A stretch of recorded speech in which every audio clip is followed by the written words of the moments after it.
Estás escuchando El Descampao.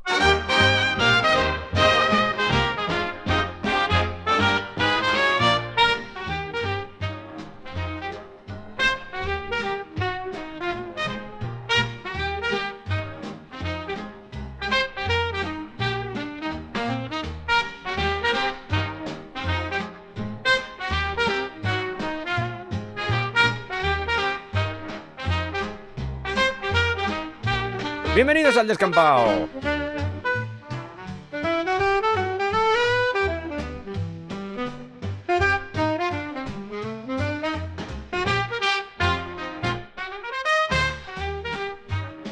¿Qué tal? ¿Cómo estás, Bonico Bonica? Pues bien, estoy bien. Seguimos con este proyecto dedicado a Jim Henson, sexta entrega ya. Sí. Como ya sabes, estamos narrando toda su vida y toda su obra, desde sus inicios Madre mía. hasta el trágico final. Pobrecito mío. Hemos recorrido ya casi 40 años de carrera y hoy toca hablar de los Making Puppets, que igual ahora no sabes muy bien a lo que me refiero, pero si te quedas hasta el final de este episodio entenderás de dónde viene eso.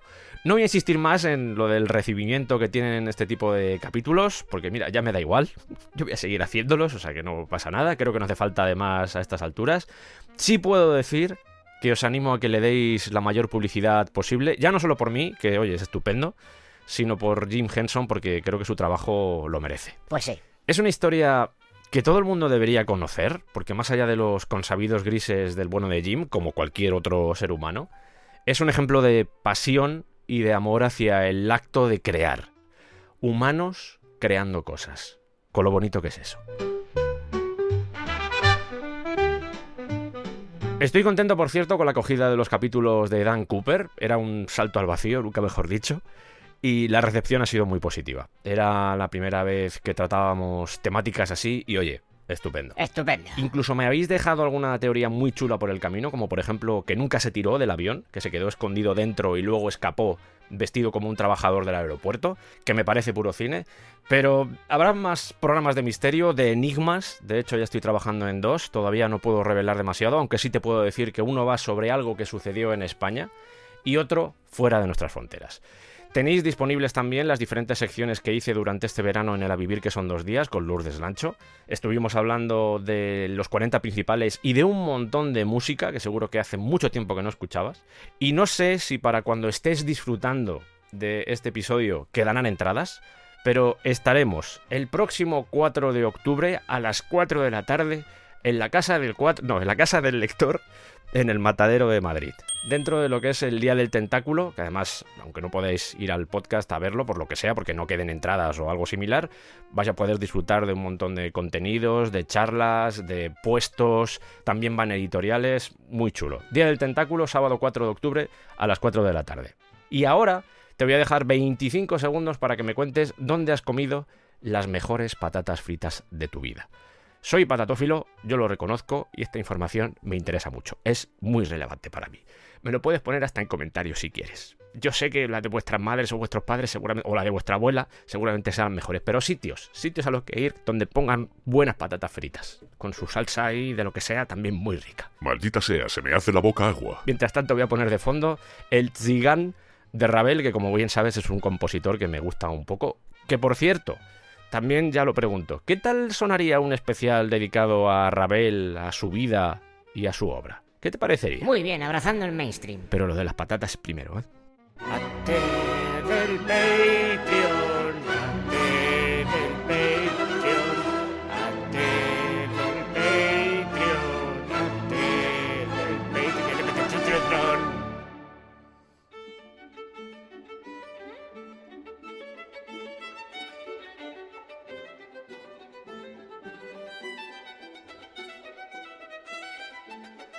Ya sabes que tengo un Patreon en el que subo un montón de cosas, analizo discos, como por ejemplo el Songs in the Key of Life de Stevie Wonder, también desbrozo películas, disecciono guión, el sonido, la música, la fotografía.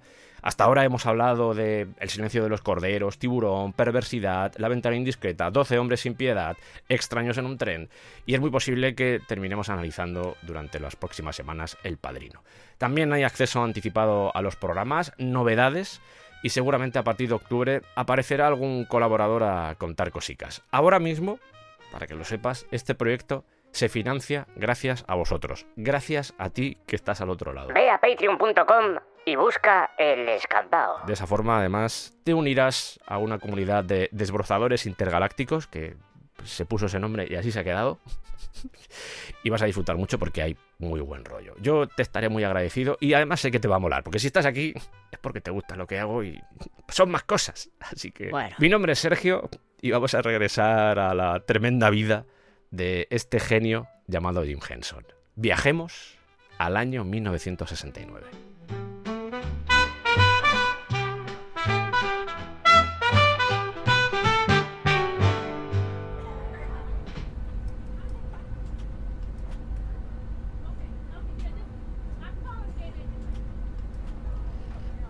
Caminamos a través del pasillo de un avión, sumergidos en un crisol de idiomas que se entrecruzan, conversaciones de todo tipo. A izquierda y derecha vemos a familias enteras, con niños riendo, algunos de ellos incluso juegan con un peluche de Kermit. También hay señores con traje que leen el periódico ávidamente, en silencio, buscando próximas inversiones. Incluso una pareja que trata de dormir en una almohada improvisada. Si seguimos caminando, mientras notamos la vibración a nuestros pies y la mezcla de perfumes, justo en el último asiento está sentado un hombre con barba, cuyo nombre ya habrás imaginado cuál es: Jim Henson, y está apuntando algo en su diario. La hora ha llegado para un show de variedades presentado por perros, ranas y monstruos.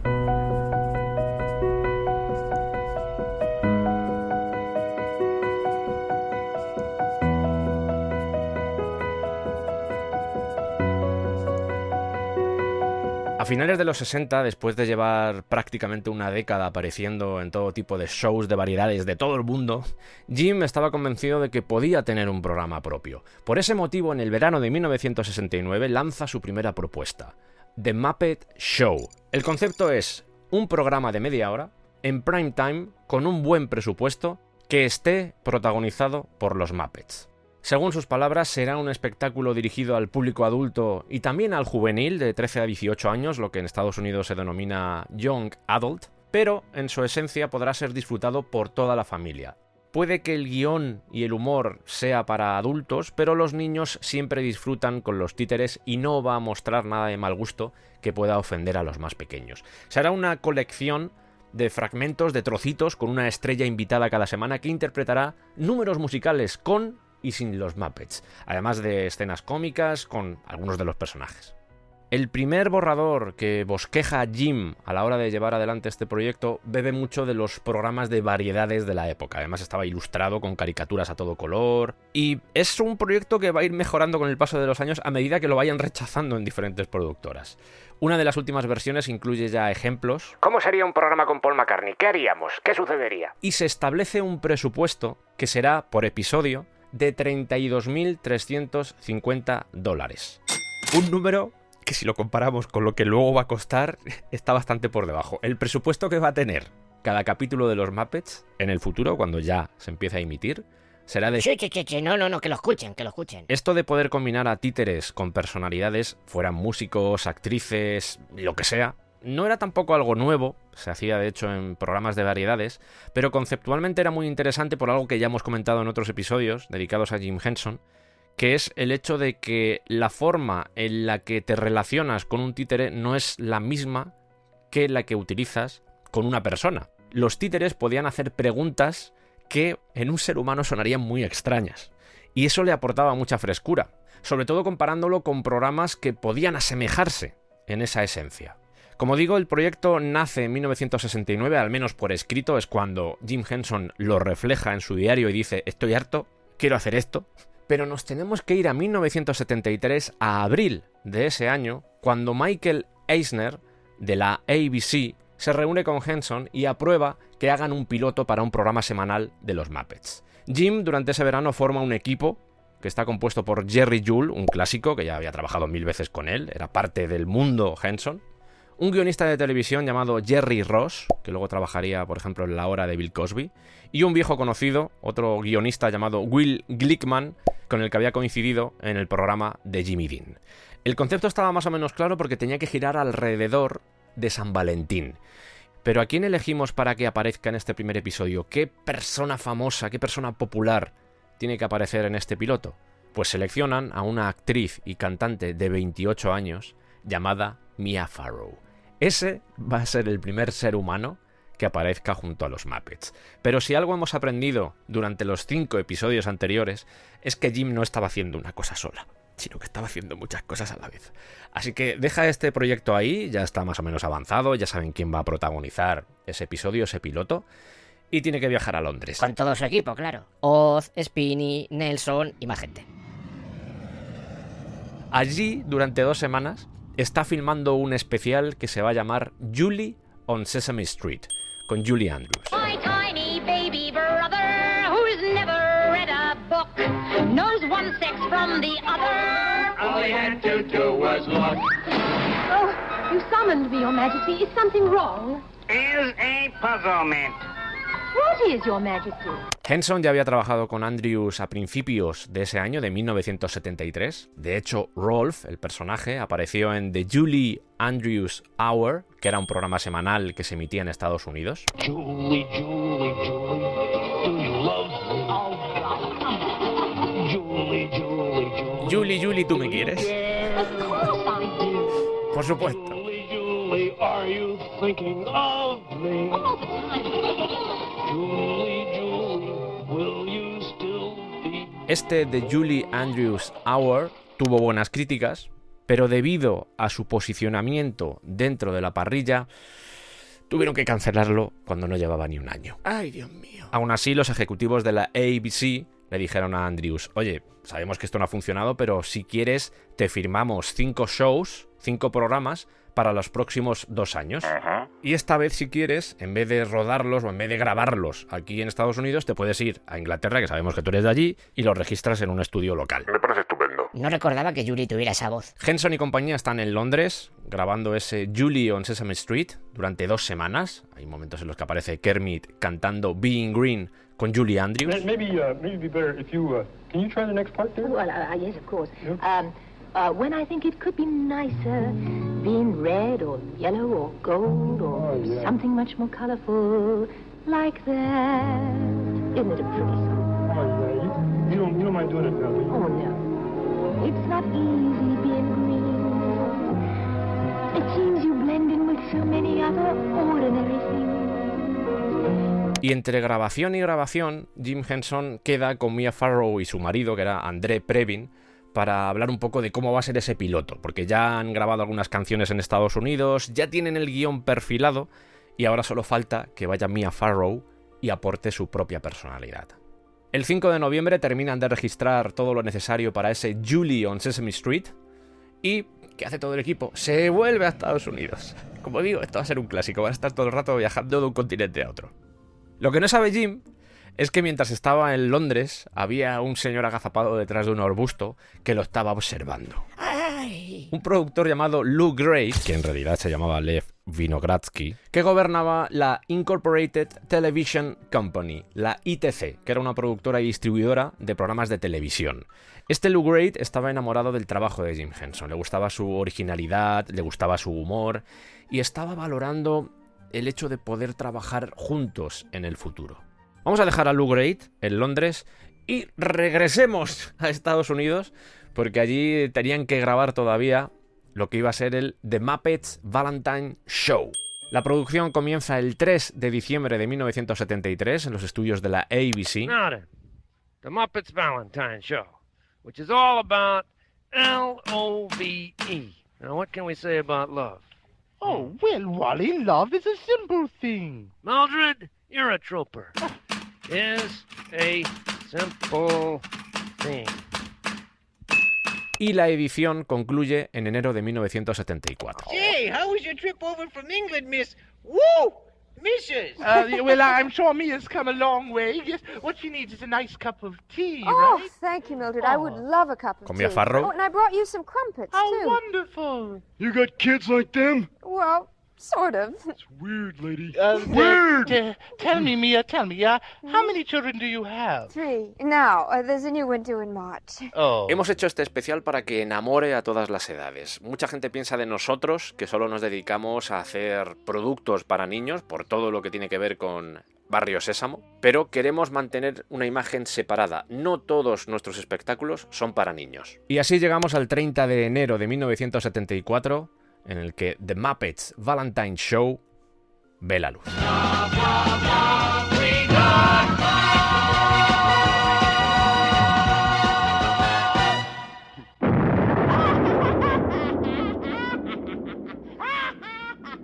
Las críticas son muy positivas y los ejecutivos de la ABC quedan impresionados por el resultado. Esto incluye al presidente, que se llama Martin Starger, que llama a Jim directamente a su oficina y le dice: ¿Qué pasa, Jim Henson? ¿Puede usted pasar? Gracias. Hola, Jim, ¿qué tal? ¿Qué más tienes? Perdón, ¿quién es usted? ¿No me conoces por la voz? Pues la verdad es que no, ahora mismo no. Espera. ¿Y ahora me conoces? Hombre, claro que sí, Martin, hombre, ahora sí. Es que me he equivocado de voz, disculpa. Estabas usando la misma que yo, entonces nos liamos.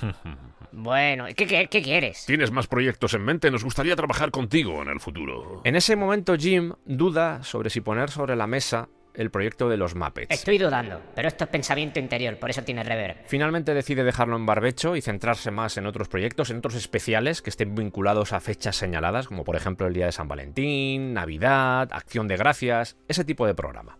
La reunión llega a su fin, no hay nada firmado, no hay un acuerdo, pero sí al menos hay un interés importante por parte de la compañía ABC.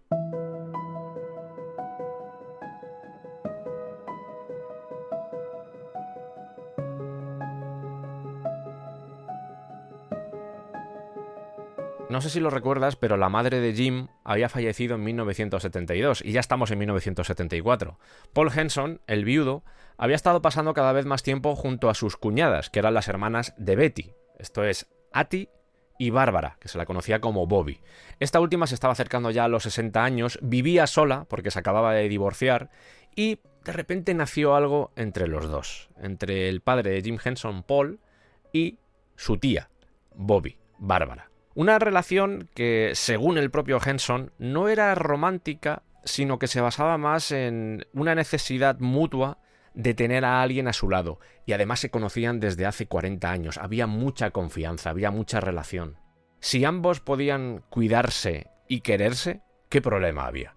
Así que el 22 de mayo de 1974, Paul y Bobby se casan en Albuquerque. A partir de ahora, cada vez que Jim Henson visitaba a su padre y a su tía, ahora madrastra, se iba a referir a ellos como Dad and Bob.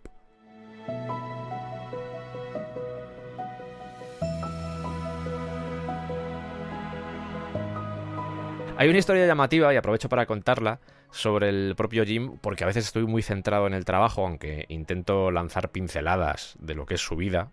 Creo que es importante también conocer a la persona, no solo al personaje.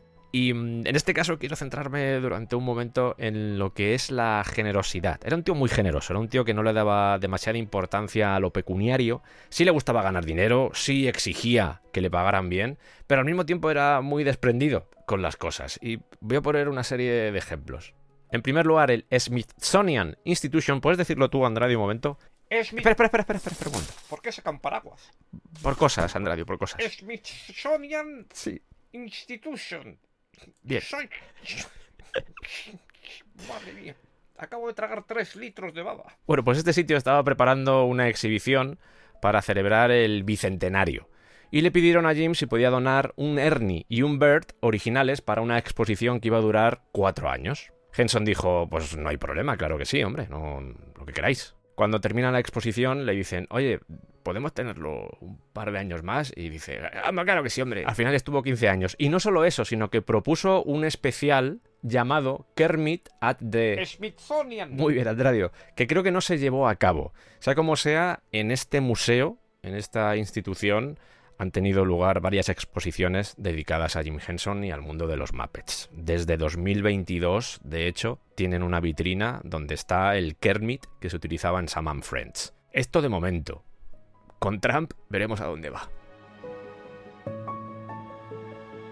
Bernie Brillstein, el manager de Jim Henson, también destaca esta generosidad, porque dice que cuando él se divorció en 1974 y perdió prácticamente todo lo que tenía, Jim directamente le prestó $100,000 y le dijo que no había ninguna prisa en que se los devolviera, que podía tomárselo con calma. Pero la historia que más me gusta es la que cuenta su familia. Rara vez cerraba con llave la puerta de su coche. Y si le robaban algo, simplemente decía, si alguien lo ha hecho, es porque lo necesitaba más que yo. Y esto sus hijos lo veían como una gran enseñanza en lo que al perdón se refiere. Jim decía, me han roto el coche, me han quitado la cartera que estaba en el asiento delantero, pero al mismo tiempo me doy cuenta de que tengo una vida maravillosa, que tengo mucho dinero, más del que nunca hubiera imaginado. Y la persona que me ha robado esa cartera seguramente necesitaba ese dinero más que yo. Por eso en mi corazón no hay angustia, no hay cabreo, no hay odio, ni siquiera ira.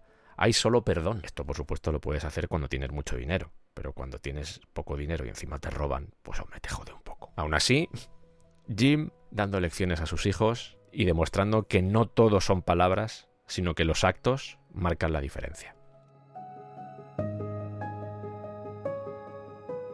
En lo que respecta al trabajo, ya en Nueva York, Jim había estado haciendo audiciones para nuevos intérpretes, para titiriteros que supieran manejarse dentro del mundo de los Muppets. Estaba cerrando también contratos con Fisher-Price en junio. Habían sacado una serie de muñecos de la línea Little People. Podéis buscarlos, son bastante curiosos. Y estaban viendo a ver cómo podían hacer evolucionar ese producto. Y por si eso fuera poco, también estaba revisando lo que iba a ser la gira nacional del mejor grupo de bailarines sobre hielo, los Ice Follies. Big Bird, Snuffleupagus, Ernie Bird, Grover, el Cookie Monster. Los bailarines salían vestidos con trajes de cuerpo entero de esos personajes. Hasta de Oscar. Buscad las imágenes porque es súper curioso de ver.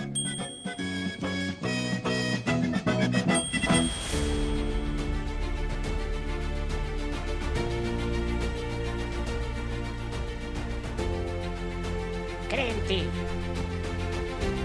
Cree en tus sueños. No. Agosto de 1974. Jim recibe confirmación por parte de la ABC para desarrollar una serie de programas. Ninguno de ellos es la serie semanal de los Muppets, pero aún así vamos caminando poco a poco, libando y melificando. Henson ya tiene avanzada la idea de lo que va a ser ese segundo piloto, ese segundo programa, porque lo estoy llamando piloto. En realidad serían pilotos de lo que pretendía hacer, pero vamos a decir segundo programa con la ABC, que se iba a llamar The Muppet Nonsense Show. ¿Quiere que lo pronuncie yo? No hace falta, Andrayo. Bueno. Que iba a ser media hora, pero sin artista invitado. Henson pone a todo su equipo a trabajar, ha diseñado nuevos personajes y esos personajes tienen que crearse en el mundo real. Uno de ellos va a ser un pianista sonriente que estaba basado en un músico de Nueva Orleans llamado Dr. John. Había triunfado en las listas de éxitos en 1973 con un tema llamado Right Place, Wrong Time. Un personaje, el de Henson, que tenía boca ancha, como digo, muy sonriente, con un mechón de barba, nariz bulbosa y gafas. Y el encargado de hacer un diseño más detallado que el que proporcionaba Jim Henson va a ser Michael Frith, un ilustrador que no era el que se encargaba de construir los títeres, pero que sí era capaz de recoger la esencia de los dibujos de Jim y transformarlos en algo todavía más potente. Se entendía muy bien con él. Frith le añadió unos brazos alargados, una barriga, un sombrero alto de ala ancha con plumas, y en la parte superior de la página escribió un posible nombre. Leon, Dr. Elton John, Don't Shoot, y entre paréntesis, The Piano Player. En honor a un disco de 1973 de Elton John llamado Don't Shoot Me. I'm only the piano player. Pero Jim dijo, no, esto no está del todo bien. Mejor que se llame Dr. Teeth. Here's the fantastic Dr. Teeth with money. Yeah!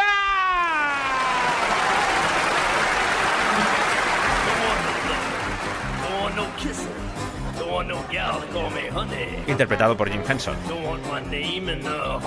En uno de los primeros capítulos te hablé de un espectáculo que realizaron dentro del USDA en Hamburgo, en los años 60, Jim Henson y Jerry Juhl.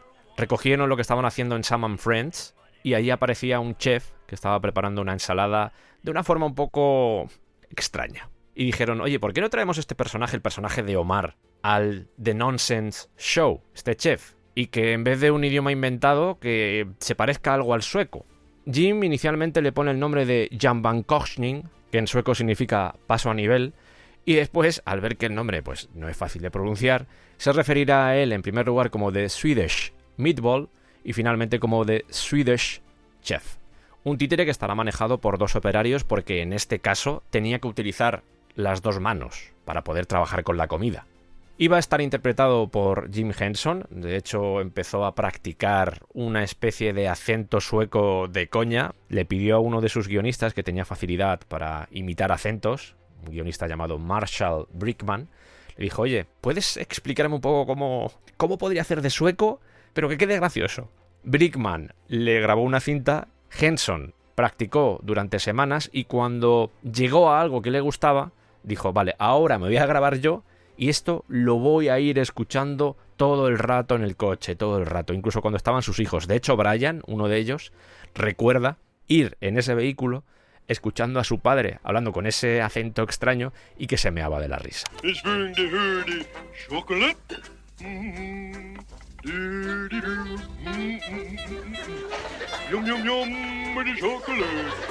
En septiembre de 1974, Sesame Street recibe su primer Emmy.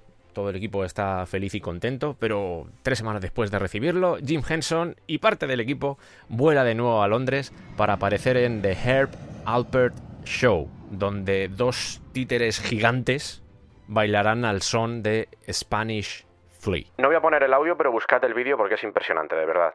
A mediados de diciembre acaba lo que es la grabación y la edición de lo que va a ser ese segundo piloto, ya no llamado nada de nonsense, sino The Muppet Show, Sex and Violence. ¿Cómo? Sí, como lo oyes, Sex and Violence, sexo y violencia. 10 titiriteros, entre los que se incluía Jane Henson, manejando más de 70 títeres.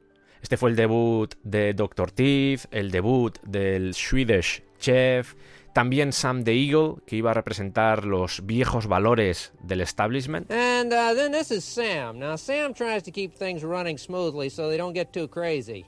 Don't you, Sam? I'd like to talk to you about the 7 Deadly Sins contest. It's a pageant, Sam. I mean, Nigel, do we really want to get into a deadly sin? 2 personajes que se van a convertir en clásicos como son Statler and Waldorf, que son los 2 viejos cascarrabias. You know, Waldorf, I've been thinking. What you been thinking?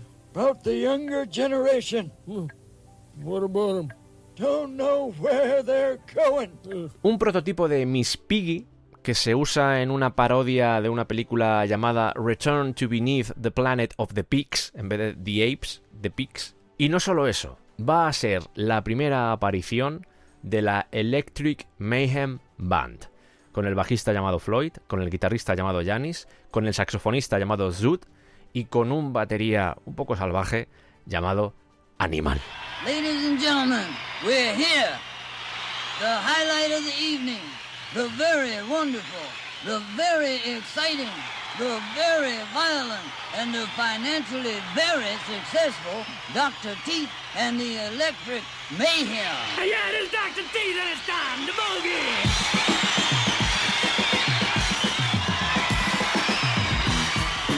Sexy. I'm gonna light some dynamite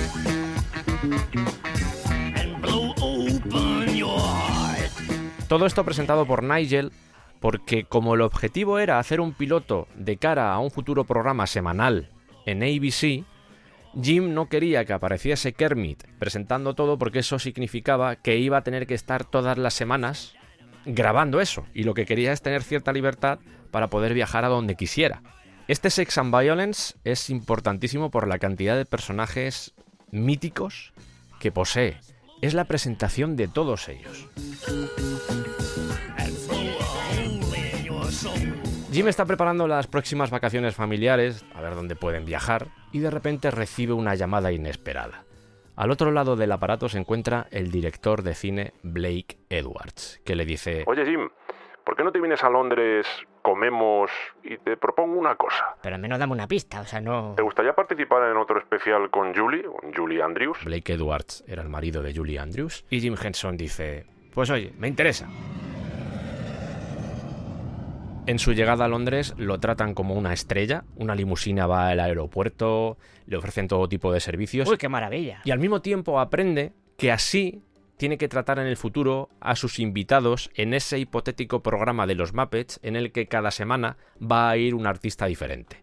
Conversa con Edwards y acepta participar en el próximo especial de Julie Andrews. Coge un avión a Nueva York para seguir preparando el viaje a Stade, que está en Suiza, y mientras conduce a casa desde el aeropuerto, es tal el cansancio que le invade que se queda dormido al volante.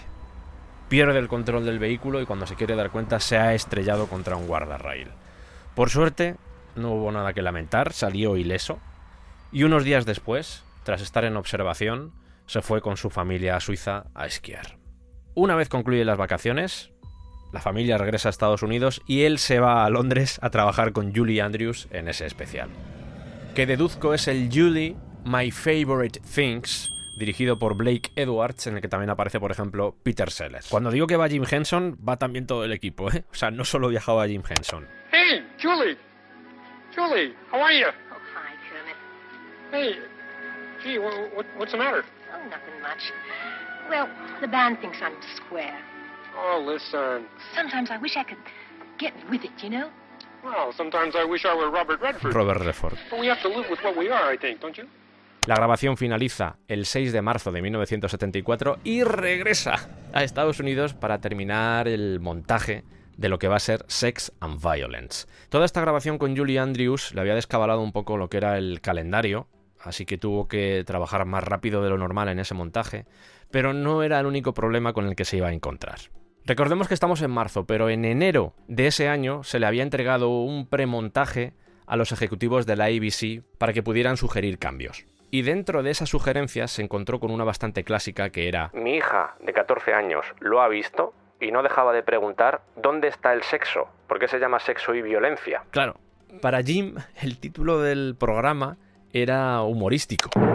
Ladies and gentlemen, presenting the end of sex and violence on television.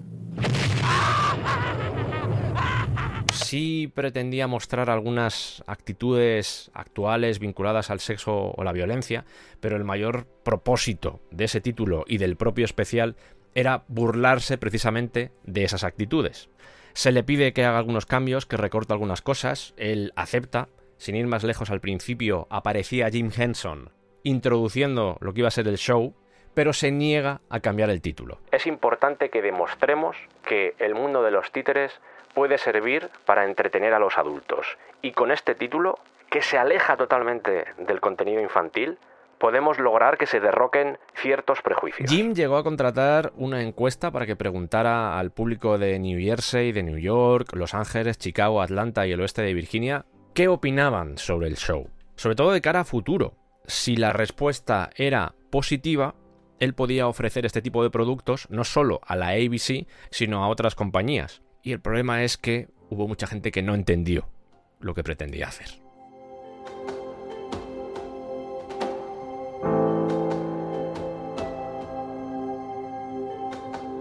Tras estos dos especiales, tras estos dos experimentos o pilotos, aunque vieron la luz, los ejecutivos de la ABC deciden que no va a haber un programa semanal dedicado a los Muppets. Y Jim Henson contesta: bueno, pues si no es aquí, será en otro lugar. Él tenía una mentalidad muy positiva con respecto a estas cosas. Hay una frase que me gusta bastante que es: quizás uno de los elementos que más me ha ayudado a conseguir mis metas es que creo sinceramente en lo que hago y además obtengo mucho placer de ello. La realidad es bastante triste porque nadie quería un programa de los Muppets que se emitiera por la noche. Pero al mismo tiempo Henson era consciente de que era una cuestión de paciencia, de que llegara el momento indicado y justo eligiera el lugar perfecto para poder emitir ese programa semanal. Y todavía quedaba un poco para lograrlo. Él no se iba a rendir, lo tenía muy claro.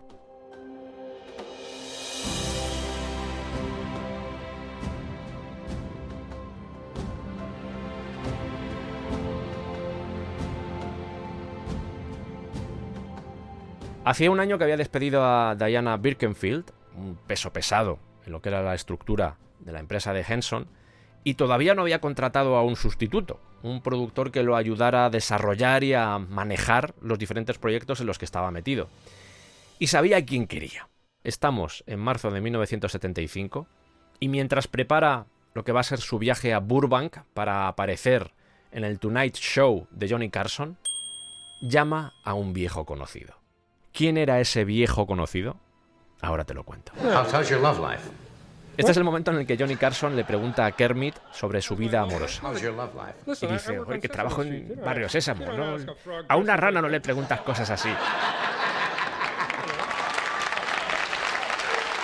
¿Acaso le preguntas al Capitán Cangurú sobre su vida sexual? Captain Kangaroo, how's his sex life? No, I wouldn't. Can you imagine that? You're absolutely right. That was wrong. That was wrong of me. I Yeah. shouldn't have done that. Well, how's your health? Is that the same question? Is your health all right? That's okay. You're feeling well then? La entrevista tuvo bastante repercusión, aunque Jim no salió contento, porque no le gustaba cómo había actuado. Esto es algo que también le pasaba mucho, era un perfeccionista y cuando veía que algo no funcionaba del todo bien. Ay, ay, ay, ay. Aún así, después de hablar con Jane y conocer su opinión, pues se tranquilizó un poco. Jane seguía siendo importante para él, más allá de que no tuvieran una relación de pareja per se, al menos eran amigos y se apoyaban mutuamente. Recordemos que todavía vivían juntos en este momento. Volvamos a lo que he dicho antes, a ese viejo conocido. ¿A quién había llamado? Anselmo. A mí no me ha llamado nadie, No sé si recuerdas a un ejecutivo que trabajaba para IBM, que además se llevaba estupendamente con Jim, tenía muy buena relación, cuyo nombre era David Laser. De hecho, todavía seguían trabajando juntos. De vez en cuando IBM le pedía un cortometraje a la empresa de Henson. Y durante esa comida, en un restaurante mexicano, Jim Henson le dice, oye, ¿has pensado alguna vez en unirte a Henson Asociados? Laser deja el tenedor en el plato, se queda mirando a Jim y le dice, hombre, eso sería un sueño. Henson sonríe y contesta, pues depende de ti, David. Cuenta Laser que cuando él iba a coger el taxi al aeropuerto, Jim se apoyó en la ventanilla y le dijo, te lo estoy diciendo totalmente en serio, Dave. Quiero escuchar algo pronto. Y te quiero a ti. 3 semanas después, Laser se convierte en el nuevo productor de Jim Henson. Desde IBM hasta Henson Asociados. Y el impacto va a ser inmediato. Era un maestro de la promoción, de las ventas, de las relaciones públicas. Y va a poner en marcha, yo creo que uno de los cambios más importantes, más trascendentales, no solo en la historia de la empresa, sino en la vida de Jim Henson. Porque Laser dice, hasta ahora nos hemos estado preocupando de vender a los Muppets, pero a partir de ahora lo que tenemos que vender es a Jim. Porque Jim es algo más que los Muppets. Es una fuerza creativa, comparable a la de Walt Disney. Y su nombre tiene que trascender. Da igual el medio, da igual que sea cine, da igual que sea televisión, da igual que sea música. Es lo que tenemos que poner en marcha. Tenemos que trabajar en su imagen. Y de esa forma, el mundo se dará cuenta del poder que tiene. Ya no son solo los Muppets. Lo que descolla es el creador, Jim Henson. Esto de ser el rostro de la compañía es algo que a Jim no se le había ocurrido, aunque colateralmente era una realidad, porque era el jefe. Pero la primera misión que va a tener Laser con respecto a cómo el mundo veía a Henson va a ser la de decir, hasta ahora todo el mundo te veía como la mano que mece a los Muppets. Y tú eres algo más. Ahora lo que tenemos que hacer es transformar al titiritero en Jim Henson. Y que esa sea la marca.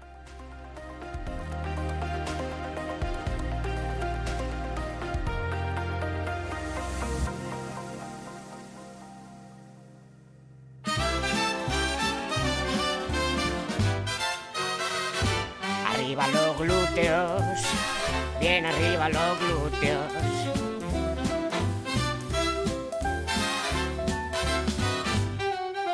A finales de julio de 1975, Jim pasa 2 semanas en California para grabar, entre otras cosas, su aparición en el programa de Cher en la CBS. Jim y el resto. Kermit, no. For your generosity and your kindness, Channel 103 has asked me that you be the guest star on their first program of their new season. I graciously accept. Cher le ofrece a Kermit participar en un programa de televisión. What's the name of the program, anyhow? The French Chef. De cocina. No good. I don't know how to cook. Kermit dice, pero si yo no sé cocinar, y le dice, no te preocupes, tú vas de invitado. Y dice Sandy Eagle, y es posible hasta que de primer plato. Cher responde, puede ser, That's right, Kermit, they're serving porque van a servir ancas de rana. frog's legs. Y aquí Kermit diciéndole a Cher que le gusta mucho su nariz. I love your nose. You've got a great nose. Thank you. You have nice legs. Y tú unas piernas muy bonitas. How do you mean that? Pues hay gente que se las come, ¿eh? People eat those things, you know. Y esto te va a sorprender, pero tanto Cher como el productor ejecutivo de la CBS, George Slater, van a desempeñar un rol importantísimo en lo que va a ser la creación de ese The Muppet Show en televisión. Vaya, qué interesante. Henson, consciente de que en ABC ya no tiene nada que hacer, se acerca a CBS, en este caso a George Slater, para proponerle esa posibilidad de realizar un programa semanal de los Muppets. En Los Ángeles se reúne Jim, Brillstein, Laser y Slater y hablan de las diferentes opciones. Slater, en primer lugar, es productor ejecutivo y no puede aprobar shows, tiene que ir a altas instancias, pero sí puede promover la creación de ese espacio semanal dentro de la compañía, pero para hacerlo necesita algo físico. Jim, que había pasado prácticamente una década promocionando productos de empresas, cree tener la solución. Hará una especie de anuncio, no un anuncio normal, sino uno un poco más largo, una versión reducida de lo que puede ser ese Muppet Show. Laser propone que dentro de ese anuncio se mencione los nombres de los ejecutivos de la CBS, para que se vean interpelados, que era algo que estaban hartos de hacer en IBM. Además se da la coincidencia que este Slater no solo era el padre del programa Love In, sino también guionista, y dijo, yo puedo ayudar con el guión. Nadie mejor que yo conoce a esta gente y sabe cómo convencerla, así que contad conmigo. Esto parece un contubernio de repente. Y aún mejor, ya que queréis llevar semanalmente a un personaje famoso, popular, cantante, actor, actriz, lo que sea, ¿por qué no aprovechamos que estamos trabajando con Cher, grabamos segmentos cortos y los podéis introducir en ese piloto? Y así se hace. De aquí saldrá una entrevista de Kermit a Cher y a su hija, Cassidy. Y de esta forma los ejecutivos de CBS serán conscientes de esa relación de títere con humanos.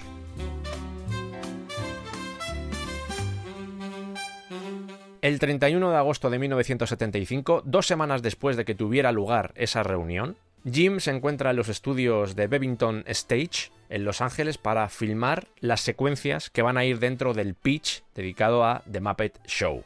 Finalmente van a ser más de 25 minutos donde Kermit introduce diferentes clips, diferentes momentos, con apariciones de varios personajes, de varios Muppets, utilizando por el camino algunas cosas que ya se mostraron tanto en el especial de San Valentín como en Sex and Violence, y por supuesto, la conversación entre Cher y Cassidy con Kermit.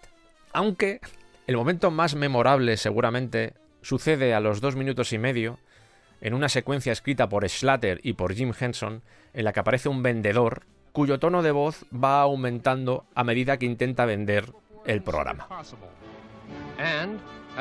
Aquí está hablando de Slater. George Schlatter here has been developing and creating new forms in television comedy that have changed the very face of primetime television. Que ha creado muchos formatos en televisión. From the same creative minds that brought you Ralph of the Jimmy Dean Show. Jimmy Dean. Laughing.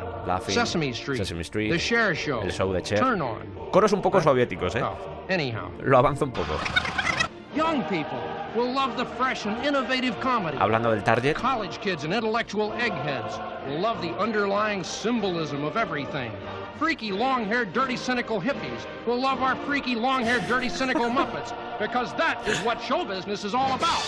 Aquí ya... Yes, and when this show hits, the careers of the men who made the decision to put this show on the air will skyrocket. Y ahora dicen los nombres de los ejecutivos de la CBS. People like Bob Wood, Lee Curlin, Perry Lafferty, Oscar Katz, and even Tom Swafford will become stars in their own right. Lo trabajaban mucho, The names of these men will become household words like stove, sink, toilet. No, like patriotism, apple pie, and mother. Lo dejo entero porque es muy divertido. Estados Unidos necesita un show de los Muppets.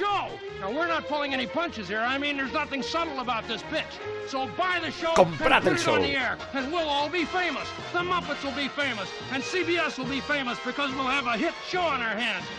Y nos pondremos temperamentales y será difícil trabajar con nosotros, pero no pasará nada, porque vamos a hacer un montón de dinero. Hasta la madre de Kermit estará feliz. And smile on us, and he will say, let them have a 40 share. ¡Qué maravilla! Búscate el vídeo, Y ahora lo rematan con... What the hell was that all about? ¿Qué narices ha sido eso?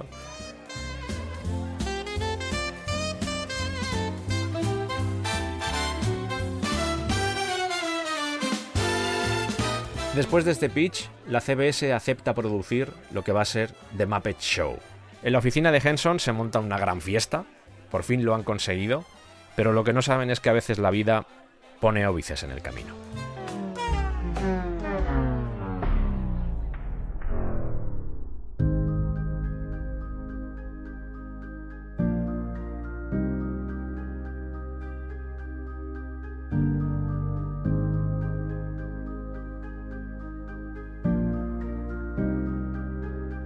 Voy a intentar no dedicar mucho tiempo a esto porque puede resultar a veces un poco farragoso. El mundo de la televisión estadounidense es complejo. Hay muchos tipos de emisoras que operan a diferentes niveles. Es inextricable. ¡Adelante! Hacía pocos años que la Comisión Federal de Comunicaciones estadounidense había promulgado la regla de acceso a horarios de prime time, la llamada PTAR, que era una política que pretendía fomentar una programación televisiva que fuera más diversa e independiente.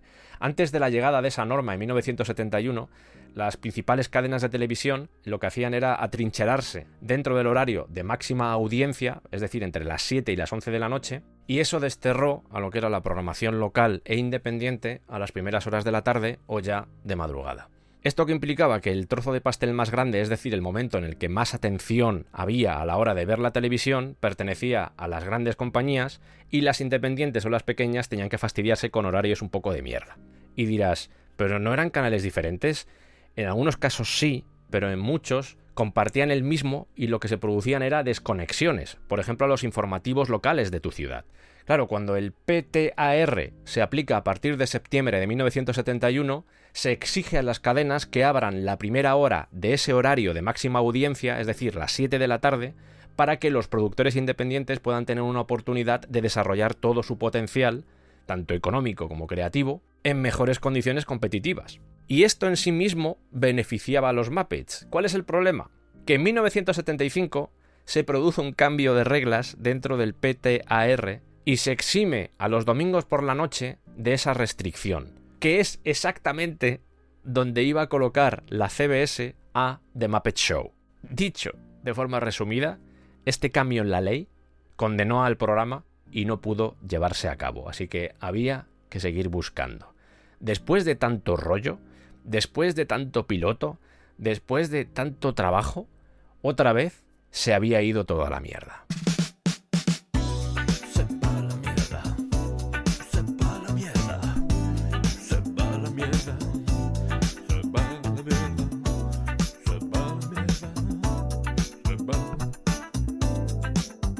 Al mismo tiempo que estaban moviendo todo esto de Muppet Show, Brillstein estaba negociando una oportunidad para Jim y los Muppets dentro de un nuevo programa de televisión, un late night, que se iba a basar en sketches, que estaba siendo desarrollado por otro de los clientes de Brillstein, un productor de 31 años que también había sido partícipe de la creación de Love In, había sido guionista ahí, llamado Lorne Michaels.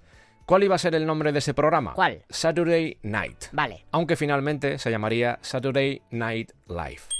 Un show de variedades de comedia como nunca se había hecho hasta ese momento. Al menos ellos lo vendían así. Queremos redefinir la comedia de la forma que los Beatles redefinieron lo que significa ser una estrella del pop. Un espectáculo televisivo impredecible en el que no iban a tener ningún miedo de hablar de políticos, de presidentes, de la cultura pop. Esto se narra bastante bien y tenéis una película dedicada, además sale Jim Henson, o sale un actor haciendo de Jim Henson, una película de Jason Reitman, que es el hijo de Ivan Reitman, que se llama Saturday Night. Muy interesante. Seguramente vais a ver cosas que voy a mencionar, pero profundiza más en esas relaciones y en todo lo que sucedía en ese estudio. Me lo apunto. El problema era que la NBC, que es donde se iba a producir esto, estaba bastante asustada con todo lo de... Nos vamos a meter con todo el mundo. Se van a acabar. Vamos a ser unos punkis, ya verás. Vamos a dar miedo. Estaban bastante transidos y dijeron, ¿cómo podemos equilibrar todo esto un poco? Bueno, pues llamemos a Jim Henson. Y así metemos Muppets en el Saturday Night Live. Estupendo. Dentro del contrato de lo que iba a ser el programa había 3 líneas rojas no negociables. Y eran 3 nombres.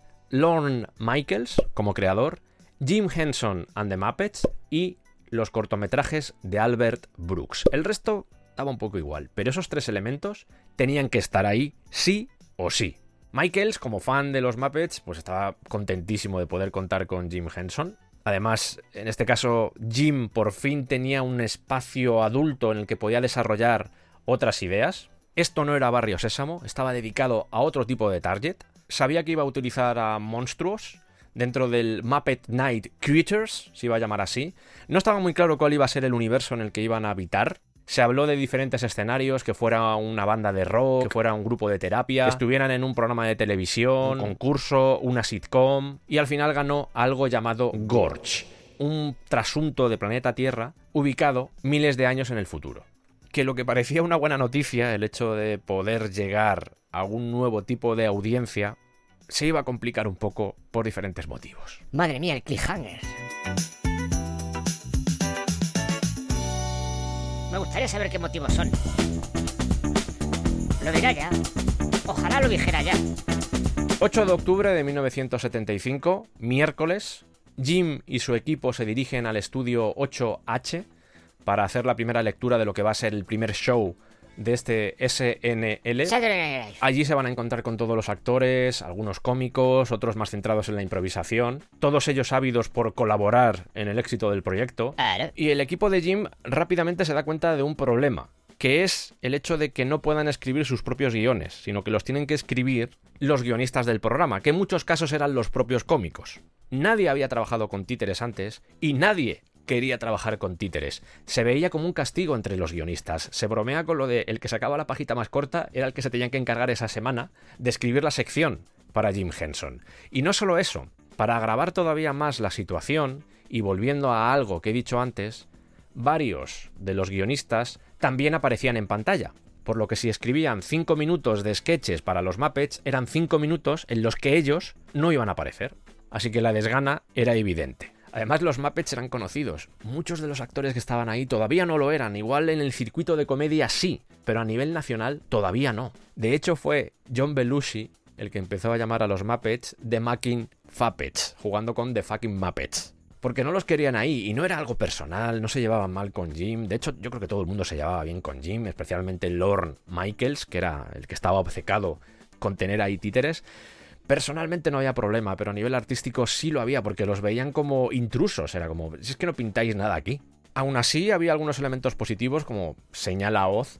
Era un programa con mucha libertad creativa, y poder presenciar los inicios, por ejemplo, de Andy Kaufman, o las películas de Albert Brooks, o la evolución de John Belushi, de Chevy Chase, de Dan Aykroyd. Poder compartir espacio con todo ese plantel, todo ese elenco que se generó dentro del Saturday Night Live, que todavía sigue haciendo historia, tenía parte de magia, pero es que nadie los quería allí, y lo peor es que eran conscientes de ello. Ah, bueno, Oz también señala el tema de las fiestas, que había unas fiestas que eran una auténtica locura. Habla de que se consumían unas cantidades prodigiosas de drogas y alcohol. Valga la redundancia, sobre todo...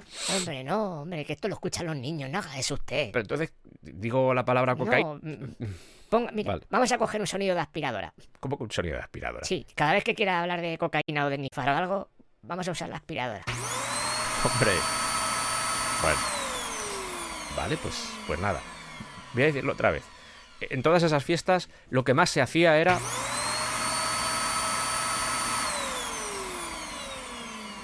Muy bien, pasa la aspiradora, estupendo. Eran muy limpios, era gente muy limpia. En lo que respecta a las drogas, el equipo de Jim Henson sí consumía marihuana, al menos de vez en cuando, pero eran bastante estrictos con el consumo de estupefacientes. De hecho, Oz no era para nada fiestero, no le gustaba el ruido, como a mí. Jim sí disfrutaba de un par de copas de vino. Sus compañeros hacen broma sobre que seguramente lo máximo que había ingerido, o lo más potente que había ingerido era aspirina, pero se sabe que de vez en cuando pues algún porro caía, y que una vez probó el LSD. Le fascinaba el tema de las drogas, sobre todo esas drogas que alteraban la mente. Le intrigaban las posibilidades que podía abrir de cara al arte. Probó el ácido por ese motivo, aunque con miedo, con bastante respeto, porque temía volverse loco. Lo hizo rodeado de amigos, por si acaso, de Oz, de Don Salin, de Jerry Nelson y de Jerry Juhl, en las oficinas de los Muppets, sin ir más lejos. Y según palabras textuales, lo tomé, esperé y no pasó nada. Fue bastante decepcionante. También te digo que Jim no necesitaba químicos para poder llevar su mente a nuevos mundos, porque su mente habitaba allí.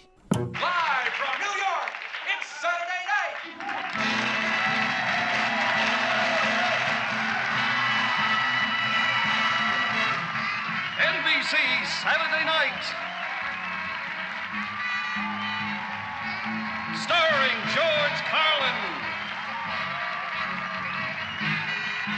With Janice Ian and Billy Preston.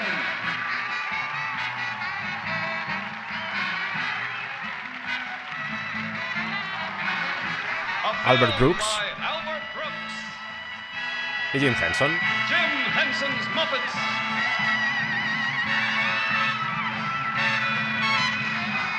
The not for ready primetime players. And comedians Valerie Bromfield, Andy Kaufman. Ladies and gentlemen, George Carlin. Saturday Night Live debuta el 11 de octubre de 1975. El primer invitado va a ser el egregio, maravilloso, fantástico, si no lo conocéis ya estáis tardando, George Carlin, posiblemente uno de los mejores cómicos que ha existido en la historia de la comedia. Esa gente que te hace pensar, que te golpea y además te hace reír. Y como invitados musicales estuvieron Janice Ian y Billy Preston. Y el sketch de los Muppets se llamaba The Land of Gorge, que, te recuerdo, era el nombre del planeta donde estaban estos monstruos. Este sketch estaba insertado en la segunda mitad del programa, justo después de una pausa publicitaria, y no terminó de funcionar. Come with us now from the bubbling carpets to the sulphurous wasteland, from the rotting forest to the stagnant mudflats. From the bubbling tar pits to the sulphurous wasteland, from the rotting forest to the stagnant mudflats, this land was made for me, and me only, because I am Plubis, king of all I survey. Era largo, adocenado, soso, y no terminó de gustar. Esa realidad que te acabo de reflejar, en la que el sindicato de guionistas impedía que alguien ajeno al equipo de guionistas del programa pudiera escribir sketches para él mismo, estaba empezando a tener sus funestas consecuencias. Incluso Brillstein admitió que la idea de Gorge, de este planeta llamado Gorge, no era tampoco gran cosa. Aún así, uno de los momentos más recordados de toda esa primera temporada del Saturday Night Live fue la interpretación de I Got You Babe de Scred, de uno de los Muppets, manejado por Nelson, junto a Lily Tomlin, que era la que presentaba ese episodio. I don't know if all that's true, 'cause you got me, and baby, I got you. Babe. I got you, babe. I got you, babe. El problema era que Lorne estaba tan encariñado con el mundo de Henson que no quería despedirlo, a pesar de que no funcionaba bien, y todo el mundo sabía por qué no funcionaba bien, que es lo más triste de todo, pero tampoco se podía hacer nada o no querían hacer nada al respecto. Y es en este momento cuando recupero a un señor, que por cierto creo que era varón, llamado Lou Grade, que era uno de los terratenientes de la ITC y por lo tanto también de la ATV, de la Associated Television. ¿Por qué? Sigue escuchando.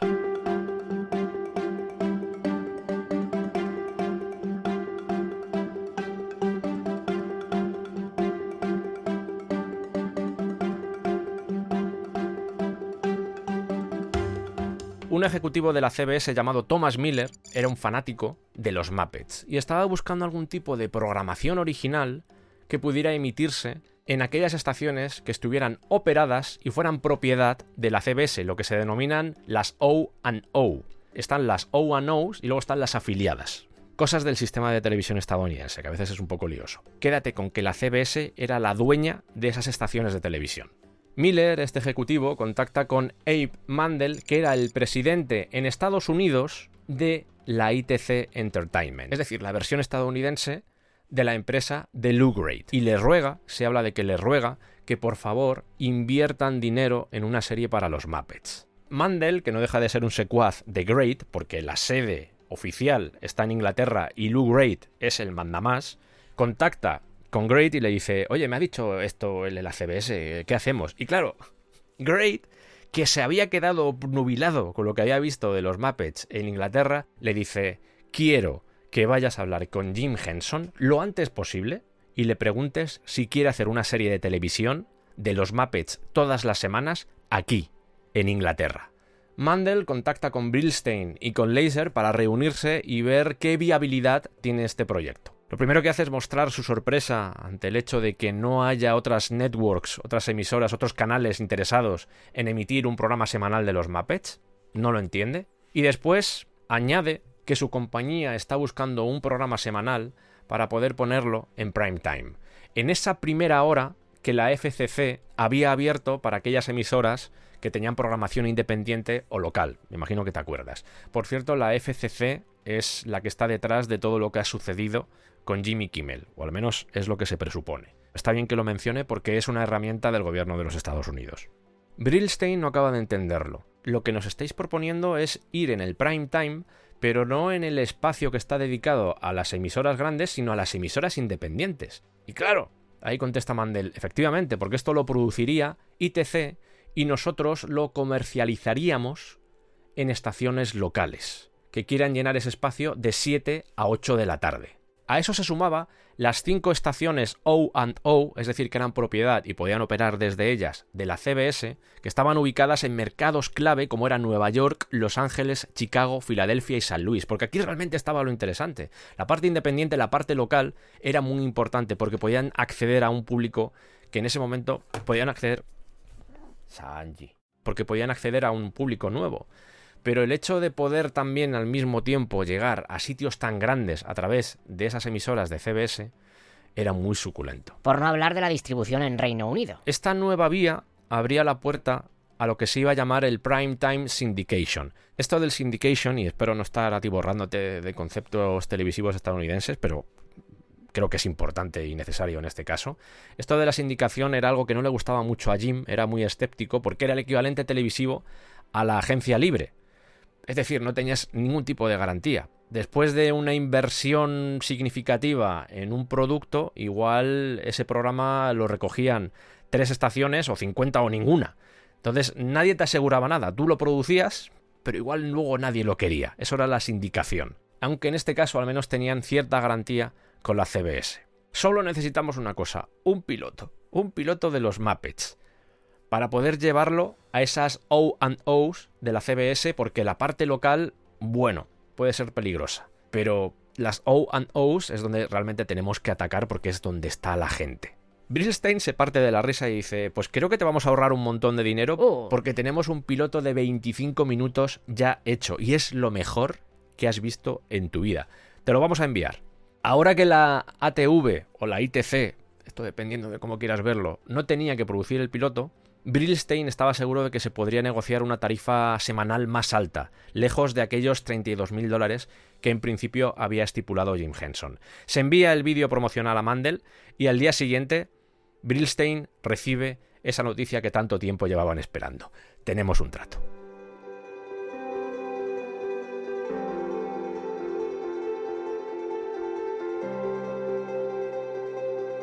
El productor acuerda aumentar el presupuesto para la primera temporada a 3 millones, con 24 episodios por temporada, lo que serían $125.000 por episodio. Lo habitual en esa franja eran 80.000, convirtiendo a The Muppet Show en una de las series de media hora más caras producidas para la televisión sindicada en ese momento. La única condición que Lou Grade había impuesto era que tenía que grabar el programa en los estudios ATV en Londres.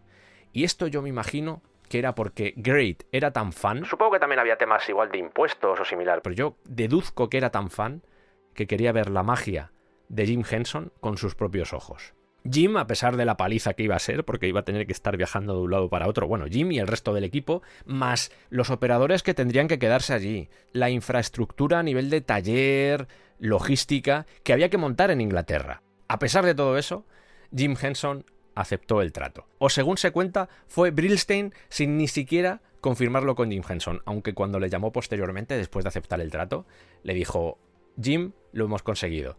Y Henson contestó de vuelta, te quiero mucho.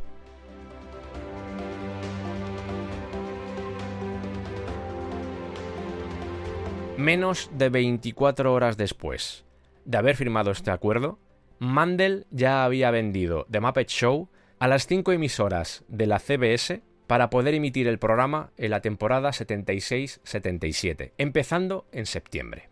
Fíjate en esto, ¿eh? Iba a ser un producto filmado o grabado en Inglaterra, pero que se iba a emitir en Estados Unidos. Días después, tanto Jim como Mandel hacen un cóctel y una conferencia de prensa en el Club 21 de la calle 52 Oeste, donde se comunica a los periodistas que van a anunciar algo muy importante. Con Kermit en el brazo, he buscado este vídeo y no lo he encontrado, si alguno lo encuentra por favor que me lo pase, Jim informa sobre el acuerdo con Lou Grade. Se producen aplausos y después Henson asegura que va a seguir actuando en Barrio Sésamo y que también hará apariciones especiales en otros shows como hasta ahora. Y Kermit asiente con la cabeza y dice: haremos lo que sea por dinero. Pero claro, queda un último escollo, porque ellos están trabajando en el Saturday Night Live. Por fin Jim tiene la oportunidad de perseguir su sueño. Pero claro, se tiene que ir a Londres a rodar en mayo y tiene un último escollo en el camino. No puede hacer las dos cosas a la vez, así que, a pesar de que siente decepcionar a Lorne Michaels, habla con él y le comunica que no puede seguir adelante, ni él ni su equipo. Lo siento mucho, Lorne, yo creo que entiendes las circunstancias, es una oportunidad que te dan una vez en la vida, tengo que aprovecharla, me tengo que llevar a todo el equipo. Sabes que las cosas tampoco están funcionando muy bien aquí y necesito que clarifiquemos todo el tema del contrato, que no haya penalización y, si es posible, que me quede con la propiedad de los personajes que han ido creándose para el Saturday Night Live. Lorne Michaels permanece en silencio durante unos segundos y a continuación dice: mira, siempre pienso que la gente se queda si quiere quedarse, y en tu caso está claro que no, por muchos motivos, así que, oye, lo solucionamos todo, no tienes por qué preocuparte, te puedes quedar con tus muñecos, aquí se viene a estar a gusto y yo entiendo que os tenéis que ir, así que no te preocupes por ello. Vamos a intentar arreglarlo de la mejor forma posible. Si los Muppets tienen la oportunidad de hacer su propio programa, no me voy a interponer en el camino de nadie.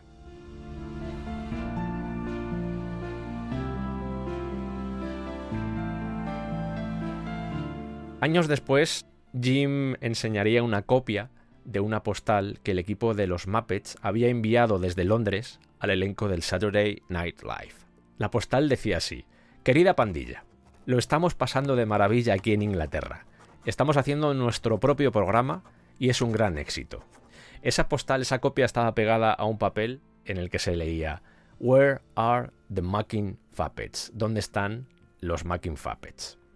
En un año, Jim y los Muppets se iban a convertir en el espectáculo más grande de Inglaterra y en menos de 2 años arrasarían en Estados Unidos. Y antes de que terminara la década, el show de los Muppets se convertiría en el programa más popular del mundo. Y eso lo hicieron los Mucking Muppets.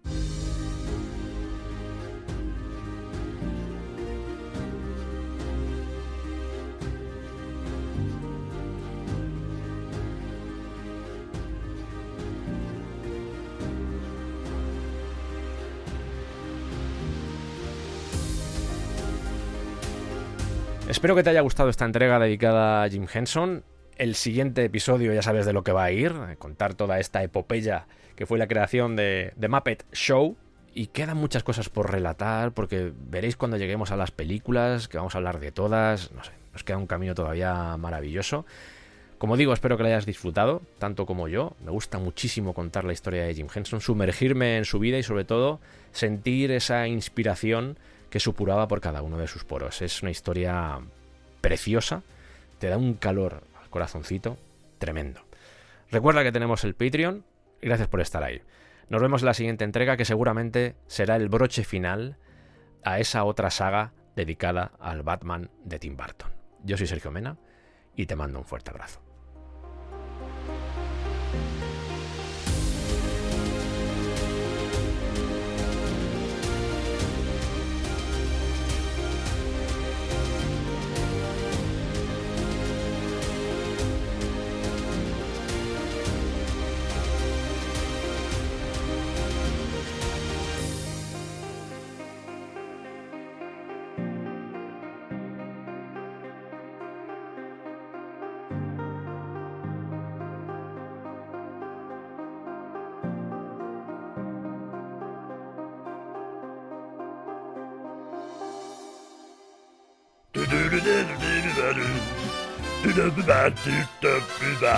Arriba los glúteos, bien arriba los glúteos. Unas nalgas firmes, fuertes, duras, recias, para partir almendrucos. ¿Cuántos pascales tienen tus nalgas? ¿Tienes mucha presión? ¿Poca presión? Pues toca trabajarlas. Arriba esas nalgas, abajo esos glúteos. Izquierda, derecha, arriba y abajo. Y ahora en círculos. Nalgas, círculos. Nalgas, círculos. Ay, ay. Síguenos en redes y únete al Patreon del Descampado. Es muy fácil y por muy poco al mes podrás disfrutar de contenido extra como análisis de discos, videoblogs, cineclubs, curiosidades, documentación, making of de los programas, etcétera, etcétera. Además estarás apoyando a que este proyecto pueda seguir adelante. Ayúdanos a seguir creciendo como un pepino in the middle of the world. Este programa no contiene trazas de inteligencia artificial.